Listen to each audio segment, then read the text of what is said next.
The rain fell in thin silver threads across the parking garage of the Marchetti Tower, and inside a dented old sedan on the third level, a woman was trying very hard to disappear. Her name was Elena Ruiz, and she was 28 years old.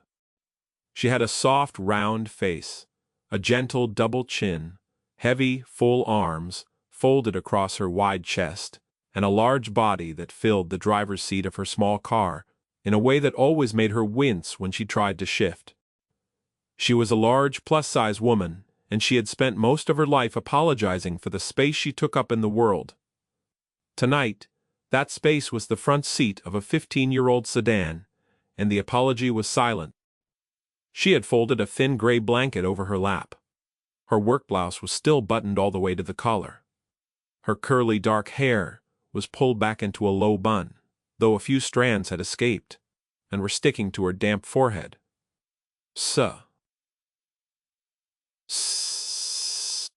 She had cracked the window an inch.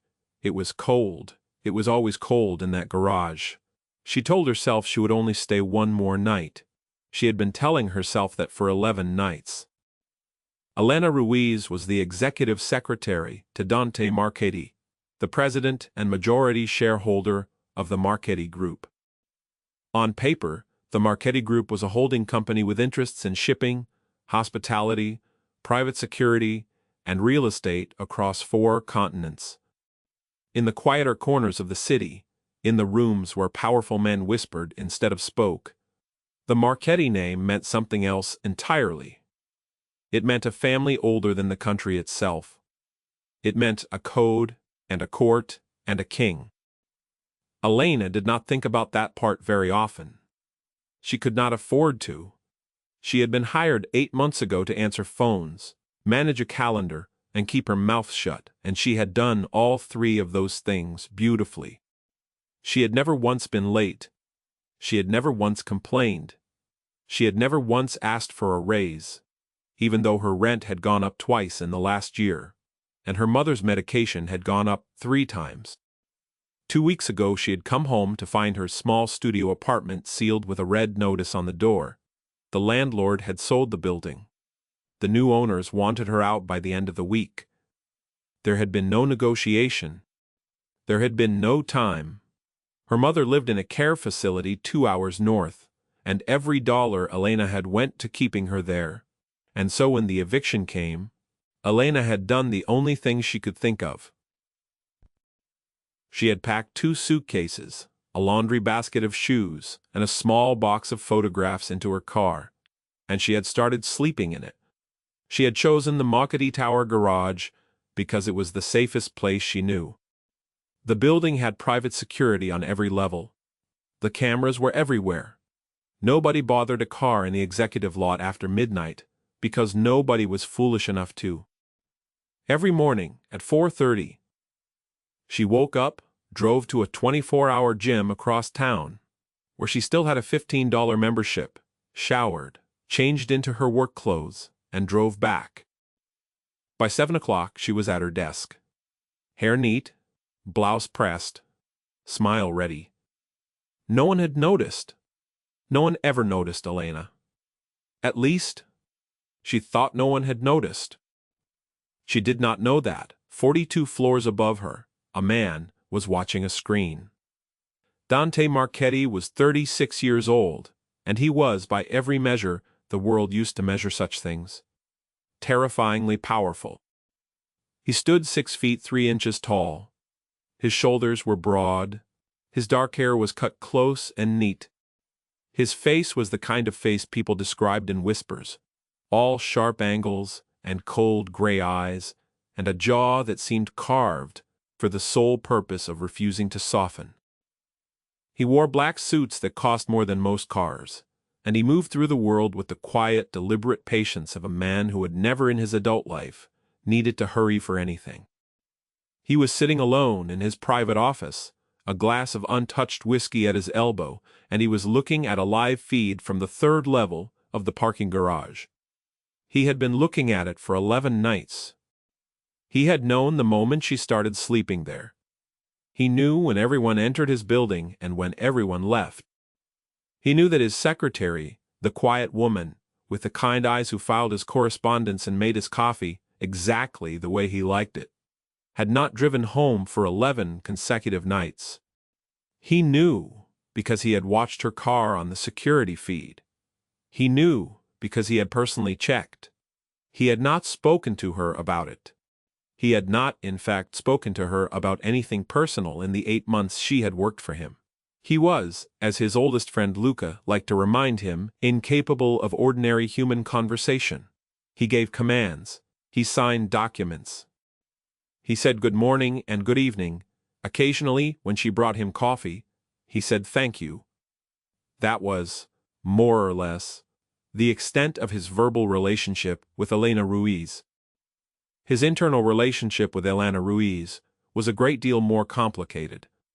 He had hired her 8 months ago after firing his previous secretary for reading his correspondence. Elena had been the 27th candidate he had interviewed that week. She had walked into his office in a slightly ill-fitting gray suit, tripped over the edge of the rug, apologized 4 separate times in the span of 30 seconds, and then sat down across from him with her hands folded neatly in her lap and answered every one of his questions with such quiet, careful honesty that he had for the first time in years felt something inside his chest shift. He had hired her that afternoon. He had told himself it was because she was competent. He had told himself the same thing every day for 8 months. Tonight, watching her car on the screen, watching the small movement of her shoulder as she adjusted the blanket over her lap, he decided he was done telling himself lies. He stood up. He straightened the cuffs of his black suit. He walked to the private elevator that ran from his office directly to the garage. Down on the 3rd level, Elena had just closed her eyes when she heard footsteps. They were slow, measured footsteps, and they were coming toward her car. Her whole body went cold. She had thought about this. She had thought about what she would do if a stranger found her here, and she had rehearsed several sensible responses. Now that the moment had arrived, every single one of those responses evaporated from her mind. She held very still. She pretended to be asleep. She listened to the footsteps stop directly beside her window. A knock. 3 short raps against the glass. Not aggressive. Not impatient. Just a knock. Elena opened her eyes. Dante Marchetti was standing beside her car. She would remember later the exact way her stomach dropped, the exact way her hands flew to smooth her hair, the exact way she scrambled for the door handle and nearly fell out onto the concrete floor in her rush to stand up in front of her employer. "Sir," she said. Her voice was a small, mortified whisper. "Sir, I am so sorry. I was just. I can't explain. I promise, I can explain. I know how this looks." He looked at her. He did not speak. He simply stood there in his black suit, hands folded loosely in front of him, and looked at her with those cold, gray eyes that were not, at this particular moment, cold at all. "Miss Ruiz," he said finally. His voice was low and deliberate and unreadable. "How long?" She blinked at him. "How long? What, sir? How long have you been sleeping in this car?" Her mouth opened, her mouth closed. She felt the tears rise, hot and humiliating, and she tried very hard to swallow them. 11 nights, she whispered. Silence. He did not move. He did not blink. He simply absorbed the answer. Then he said, "Explain."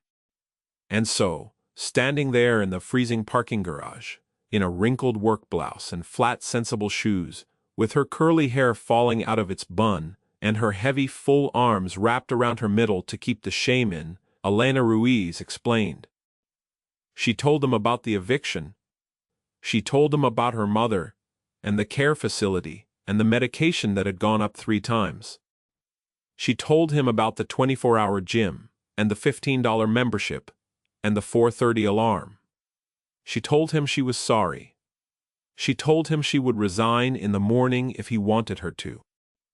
She told him she had never intended to bring her personal problems into his building, and she had picked his garage only because it felt safe, and she was so sorry, she was so sorry.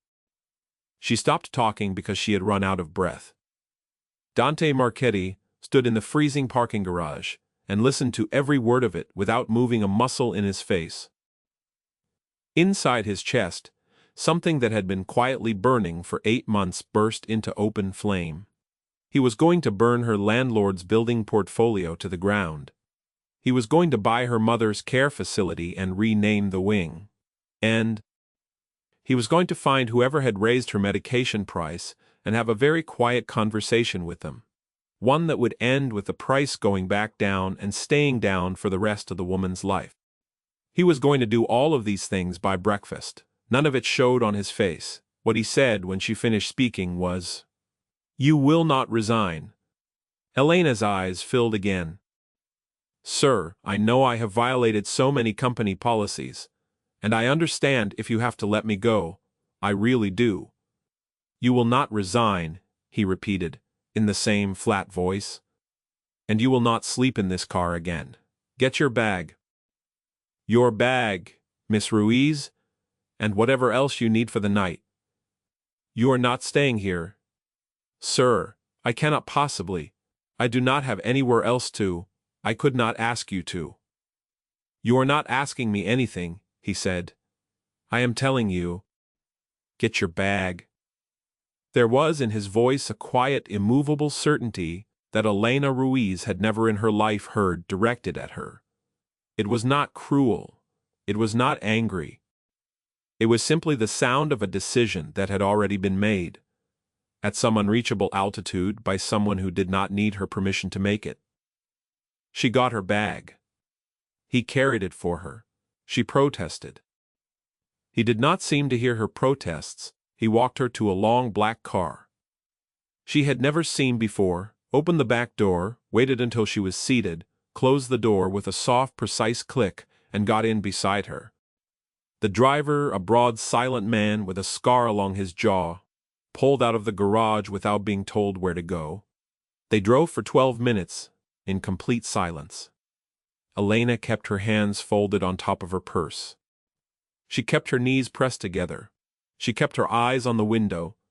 She could feel him beside her, the presence of him, the enormous quiet mass of him, and she did not dare to look. The car stopped in front of a building she had walked past 100 times without ever suspecting what it was.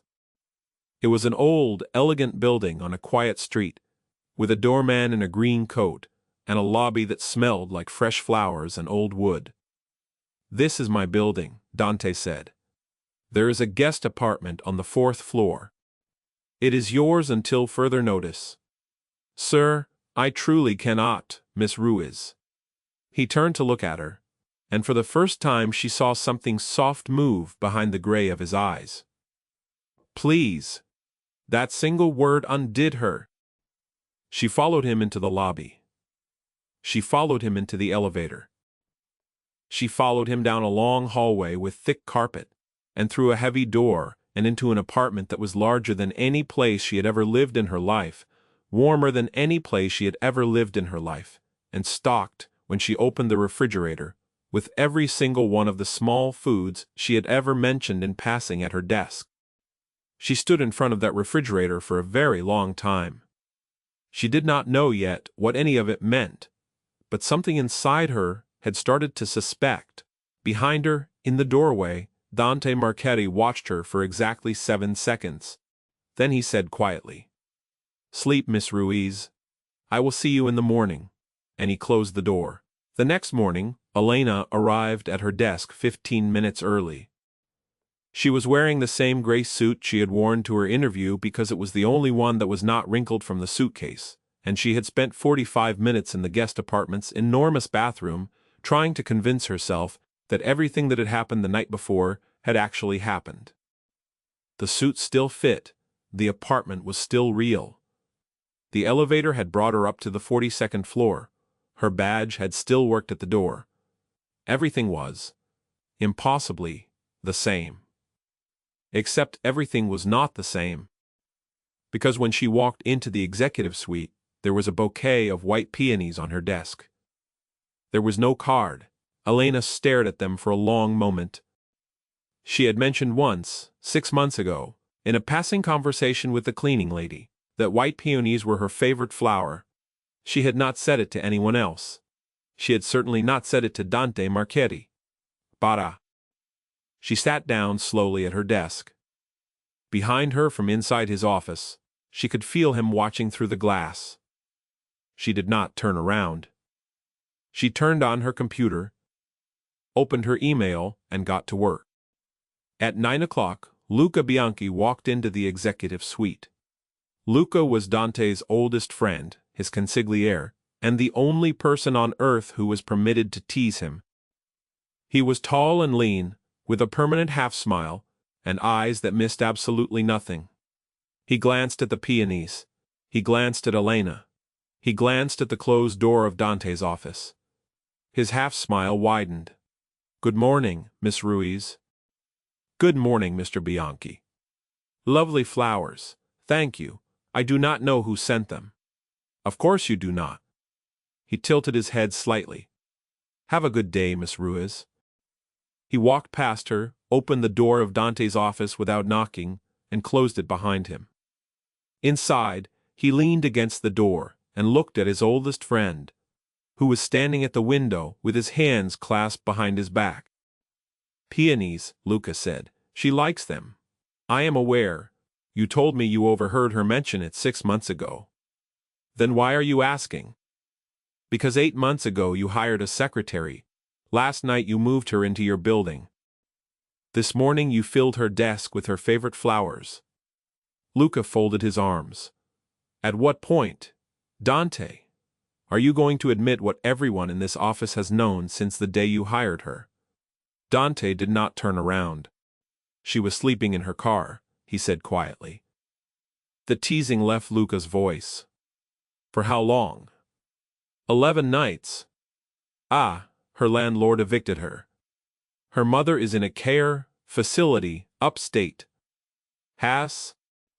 "Her mother's medication has been raised 3 times in the last year." "I see. I want the landlord's holdings identified by noon. I want a full ownership report on the care facility by 2.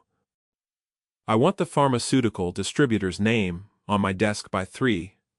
And I want a discreet protection detail on Miss Ruiz starting immediately." "Immediately." Luca nodded once. He turned to leave at the door. He paused. "Dante." "Yes." "You could just tell her." There was a very long silence. "Not yet," Dante said. Luca closed the door behind him. The days that followed were the strangest of Elena Ruiz's life. Small things kept happening. Her mother's care facility called to inform her that, due to an anonymous benefactor, all outstanding balances had been cleared and future costs would be covered indefinitely. Elena cried in the supply closet for 20 minutes and then washed her face and went back to work. Her pharmacy called to inform her that her mother's medication had been reduced to a fraction of its previous price, retroactively, for the past year, and that a refund would be issued to her account. Her old landlord's lawyer called to inform her that, due to a change in ownership of the building, the eviction had been rescinded and she was welcome to return whenever she liked. Elena thanked him politely and said she had already made other arrangements. The other arrangements were the guest apartment on the 4th floor, which she had tried 4 separate times. To leave each time, she had packed her things. Each time Dante Marchetti had appeared in the hallway, calm and immovable, and asked her, in that same quiet voice, to please stay. Each time she had unpacked. She did not know how to talk to him about any of it. He did not, apparently, know how to talk to her about any of it either. They continued to work together as if none of it were happening. He gave her his schedule. She managed his calendar. He said good morning. She said good morning. He said thank you when she brought him coffee. She said you are welcome. And every evening when she returned to the guest apartment, she found some small new thing there. A better desk chair, because he had noticed she rubbed her lower back. A humidifier, because he had noticed she cleared her throat in the mornings. A basket of the small oranges she liked, replaced whenever the basket was empty.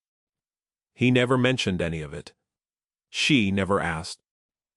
Her best friend Marisol, a bright, loud woman, who worked at a bakery 3 blocks away, and who was the only person Elena had told about any of this, listened to the entire story over lunch on the 14th day, and set down her sandwich very slowly. Elena? Yes. Honey? Yes. That man is in love with you. Marisol? He is in love with you? Elena Ruiz. He is completely, quietly, terrifyingly in love with you. And I do not think he knows how to say it, and I do not think you know how to hear it, but I am telling you right now as your best friend, that man has been in love with you for a very long time. Elena stared at her sandwich. He is Dante Marchetti, she said. He could have anyone. And he chose you. He did not choose me. He hired me. He hired you, and then he learned your favorite flower, and then he moved you into his building. And then he paid off your mother's care facility, and then he fixed your medication, and then he undid your eviction, and then he put oranges in your kitchen. Elena. Marisol reached across the table and took her hand. When are you going to let yourself believe that someone could see you and want you exactly as you are? Elena did not answer. She did not have an answer. She had spent 28 years being invisible. She did not know how to be seen.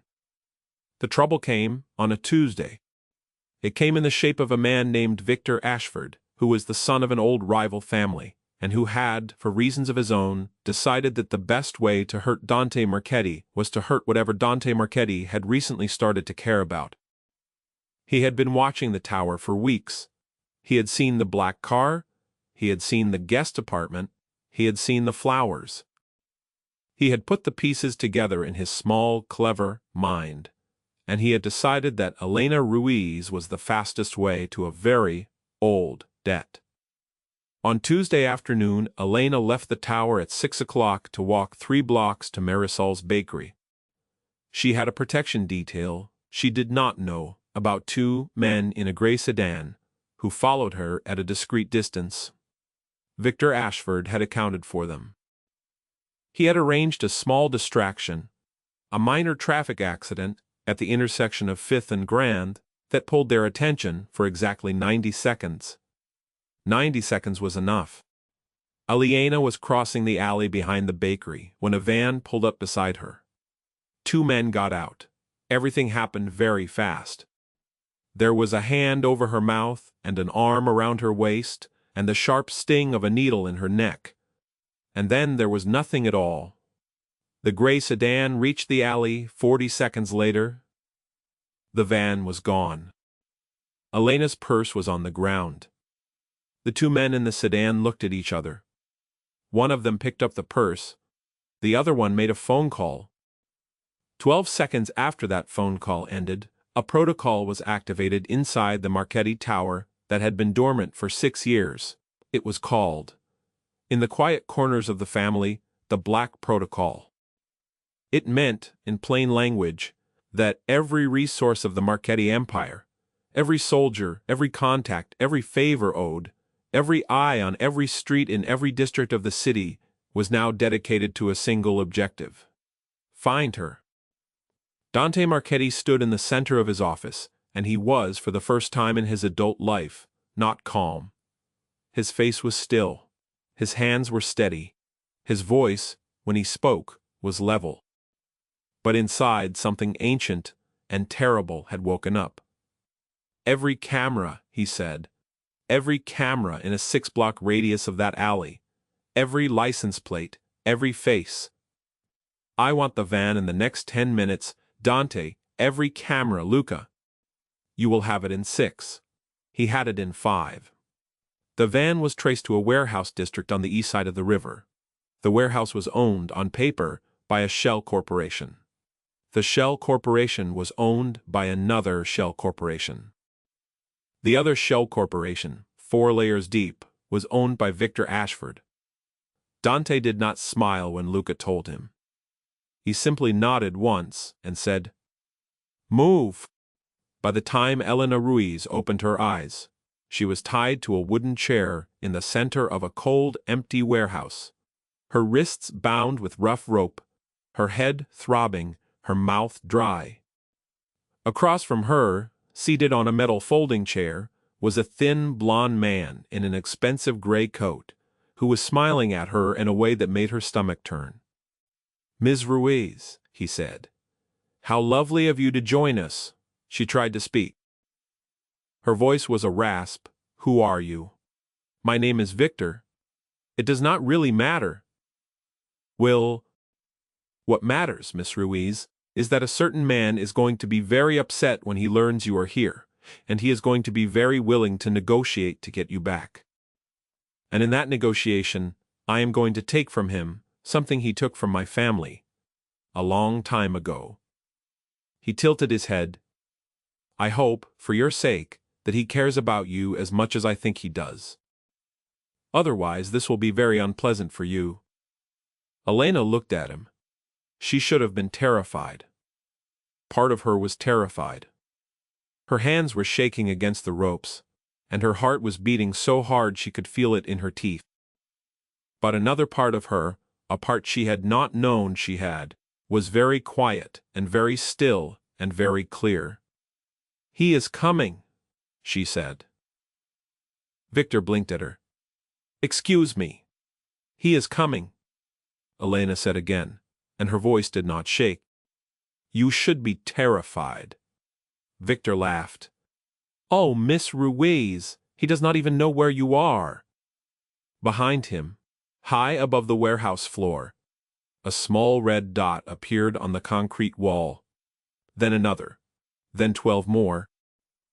Elena watched them appear, one after another, sliding silently across the wall until they came to rest, one by one, on the back of Victor Ashford's expensive gray coat. She did not smile. But something inside her did. The warehouse doors opened without a sound. Dante Marchetti walked in first. He was still wearing his black suit. His tie was still perfectly straight. His hands were still folded loosely in front of him. His face was calm. His face was in fact so calm that it was the most terrifying thing Elena had ever seen. Behind him, in a slow, disciplined line, came 30 men. They did not shout. They did not run. They moved with the quiet, coordinated precision of a machine that had been built over many years for exactly this. They fanned out across the warehouse. They took up positions at every exit. The red dots on Victor Ashford's coat multiplied. Victor Ashford stood up very slowly. "Dante," he said, and his voice was not as steady as it had been 90 seconds ago. "Dante, let us be reasonable. Untie her. Dante, if we can just talk for a moment about the old business between our families. Untie her, Victor. Dante, please." Dante Marchetti walked, slowly and deliberately, across the concrete floor of the warehouse, past Victor Ashford and directly to Elena Ruiz. He knelt in front of her chair. He looked up at her face. His gray eyes were for the first time since she had known him completely unguarded. "Miss Ruiz," he said quietly, "are you hurt?" "No," she whispered. "Did he touch you?" "No." "Good." He took a small knife from his inside pocket. He cut the ropes at her wrists, very gently, one at a time. He took her hands in his own hands, which were warm and steady, and he rubbed the red marks the ropes had left on her skin, and he did not let go. "I am sorry," he said. "For what?" she whispered. "For being late." Behind him, Victor Ashford started to speak again. Dante did not turn around. "Luca," he said. "Yes, Dante. Take him." 2 men stepped forward. They took Victor Ashford by the arms. They walked him out of the warehouse. He did not resist. He had apparently, finally understood that resistance would not be productive. Dante Marchetti stayed on his knees in front of Elena Ruiz. "Come home," he said quietly. She nodded, because she did not at that particular moment trust herself to speak. He helped her to her feet. He took off his black suit jacket and put it around her shoulders. He walked her, slowly, out of the warehouse and into a waiting car. They drove in silence for a very long time. Halfway home, Elena finally spoke.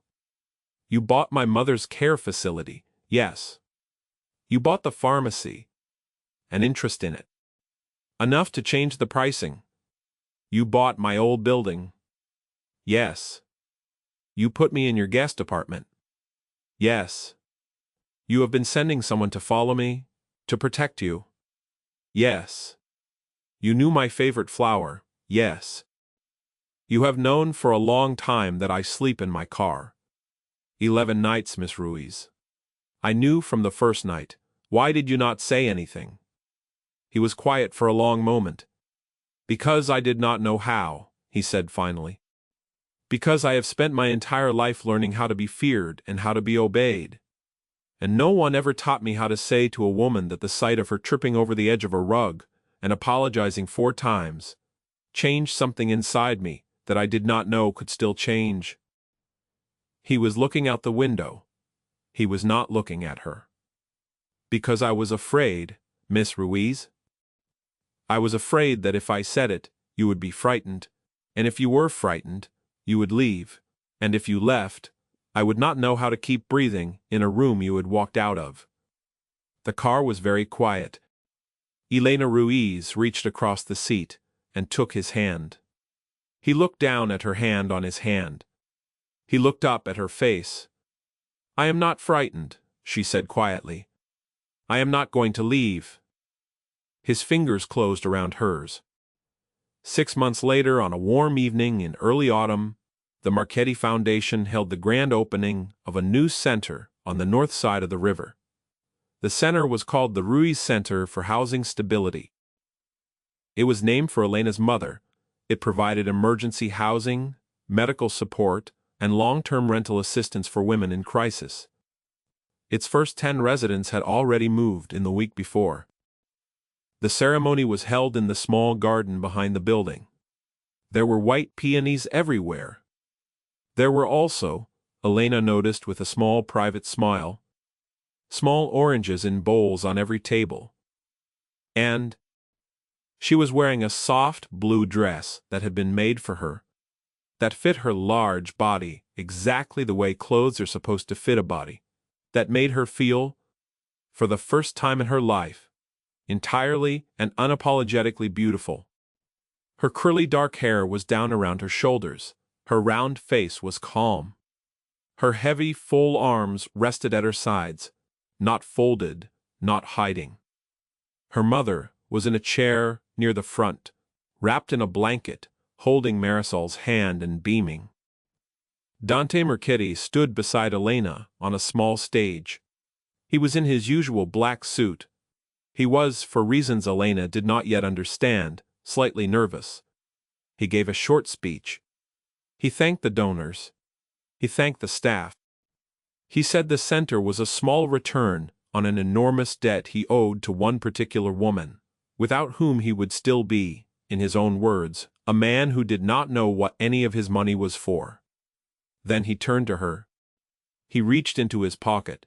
He knelt down, in front of 200 people, in the small garden with the white peonies and the small oranges, and he opened a small black box.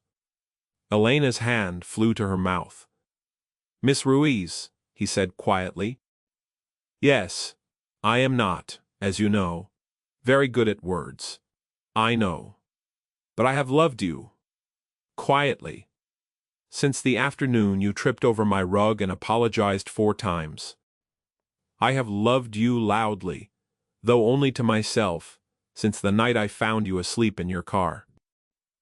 I have spent every day since then trying, in the only ways I know how. To build a world in which you would never have to be cold, or afraid, or unseen again. I would like, very much, to spend the rest of my life continuing to build that world with you, beside you. As your husband, if you will have me. Aliena Ruiz, who had spent 28 years apologizing for the space she took up in the world, looked down at the man kneeling in front of her. She did not apologize. She said, yes. He slid the ring onto her finger. He stood up. He kissed her, gently, in front of 200 people, and the garden erupted in applause. And somewhere in the back, Marisol was crying. And somewhere near the front, Luca Bianchi was smiling the smile of a man who had, at long last, seen his oldest friend become a person. That night in the guest apartment that had long since stopped being a guest apartment, Elena stood at the window and watched the city lights, and felt, for the first time in her life, that she was exactly where she was supposed to be. Behind her, Dante came to stand at her shoulder. He did not speak. He did not need to.